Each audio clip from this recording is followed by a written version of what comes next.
and tan and young and lovely. The girl from Ipanema goes walking, and when she passes, each one she passes goes, Auspician y promueven la lectura las siguientes empresas. Cabrales, significa buen café. Antoniucci, vivero productor. Para su mascota, Purina Pro Plan. When she walks, she's like a samba that swings so cool and sways so gentle.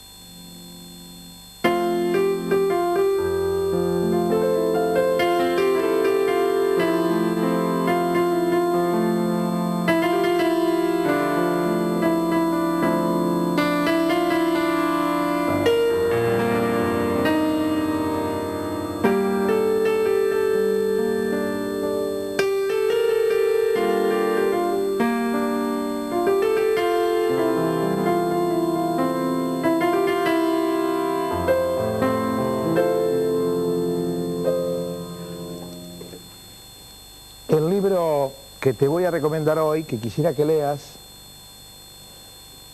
es un libro histórico, al mismo tiempo es un libro que habla de religión, y es, además,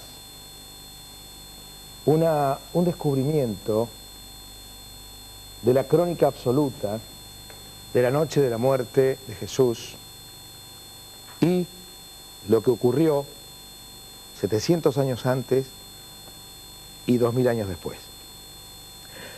¿Quién mató a Jesús? Es el libro que te quiero recomendar, es un libro que posiblemente no me alcance un programa para recomendártelo. Es absolutamente interesante, es nuestra historia, la tuya, la mía y la historia del mundo. El libro no pregunta quién mató a Jesús a la manera de Sherlock Holmes, es decir, quién fue, no. Pregunta qué cuestión filosófica mató a Jesús. Bien, primero te presento el libro, te presento al autor y después seguimos hablando de él. Dominique Crozan es el autor. Católico, ¿eh? El hombre sacerdote, autor irlandés, ejerció el sacerdocio católico, publicó El Jesús histórico, El Jesús esencial, y esta publicación del Jesús esencial dio lugar a ¿Quién mató a Jesús? Porque el señor Brown, un teólogo, en todas las revistas que pudo y en todas las publicaciones que pudo, refutó el libro Jesús esencial, lo refutó absolutamente. Y este libro viene a ser una refutación de aquella refutación, para no hacerlo muy oscuro al asunto. Tenemos un dato histórico ineludible, el de los cronistas de la Roma, de los cronistas de Palestina, los que no tenían, en aquel momento del nacimiento del cristianismo, no tenían ningún dato de fe, no tenían ninguna religión a la cual ascribirse, por consiguiente, no tenían por qué escribir algo que no hubiese ocurrido. Y estos dos cronistas escriben, en distintos lugares, lo mismo. Un sedicioso joven es ejecutado bajo la tetrarquía romana por Poncio Pilatos y por el Sanedrín judío. Un sedicioso joven es crucificado y humillado. Pero todo lo que rodea a la mística de aquella tribu cristiana, de los principios, los albores de la religión cristiana, fue escrito después. La primera pregunta que se hace John Dominique Crozan es: lo que ocurrió después y fue escrito por Marcos, por Lucas, por Mateo y por Juan, ¿ocurrió realmente? ¿O fue producto de antiguas escrituras? A ver si me explico. 700 años antes de la muerte de Cristo, un profeta que estaba molesto y enojado por la riqueza de los judíos del norte, decidió escribir lo que para él fue una premonición absoluta, que iba a venir el Redentor y que lo iban a matar y que además iba a ser humillado, pero además ese Redentor iba a ser del mediodía noche oscura. Calcula, 700 años antes de Cristo, Amón, o Amos, según en la escritura que esté, escribe esto. Luego ocurre, está Jesús, Cristo, se crucifica. Y dice Marcos, en la hora sexta el cielo se oscurece. Y en la hora novena descubrimos que el día no había pasado aún. La hora sexta para los romanos era el mediodía, porque se tomaba a las 6 de la mañana como hora de la alborada y se tomaban 6 horas después.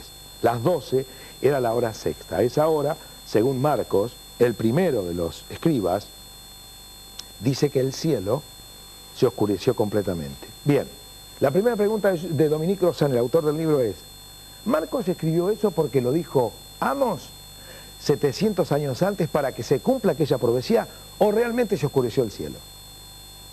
Luego dice, lo que escribe Lucas, lo que escribe Mateo después, que es igualito a lo que dice Marcos, ¿ocurrió como ellos lo vieron o se copiaron de Marcos? Bien, ¿nació la fe a través de un escrito hecho a propósito para que se cumpla una antigua profecía del Viejo Testamento? El libro tiene esta pregunta y unas cuantas más. Se pregunta, además, el libro, si toda la mística que rodea a Jesús no estuvo elaborada para lograr el cometido de la fe absoluta del cristianismo, porque se necesitaba una redención de la desigualdad judía en Palestina en lo que nosotros llamamos el año cero. ¿Quién mató a Jesús? Nos enseña historia, nos enseña religión, nos enseña filosofía, pero además nos deja un mensaje. Si no se hubiera escrito que el Sanedrín judío mató a Jesús, ¿estaría el mundo dividido? ¿Cómo? Claro, pregunta Dominique Crozan. Si no se hubiese escrito que el Sanedrín judío ordenó, quiso, ayudó a matar, a sacrificar a Jesús, ¿el mundo estaría dividido? Otra, dice Dominique Crozan, ¿por qué en la antigüedad se usaba como ofrenda al Señor un macho cabrío y luego otro macho idéntico se dejaba ir al campo a esparcir la noticia del castigo? Bien, ¿por qué dice Marcos que Jesús fue víctima de escupitajos por parte del pueblo judío? ¿Por qué ese detalle? Porque en la antigüedad los machos cabríos sacrificados se escupían porque se suponía que a través del escupitajo los males del cuerpo quedaban con el que iba a ser sacrificado. Entonces estamos en un rito antiguo. Entonces Jesús fue sacrificado al igual que aquellos machos cabríos. ¿Pero por qué fue escrito de esa manera? Tiene mucho más. Y ojalá tenga, dentro de 20 días creo que lo voy a tener que volver a abordar el libro. Se llama ¿Quién mató a Jesús? Conseguilo. Estará en alguna biblioteca, en la casa de algún amigo. El autor, John Dominique Crozan. Y si tenés un libro, esta noche no te vas a dormir solo. Chau.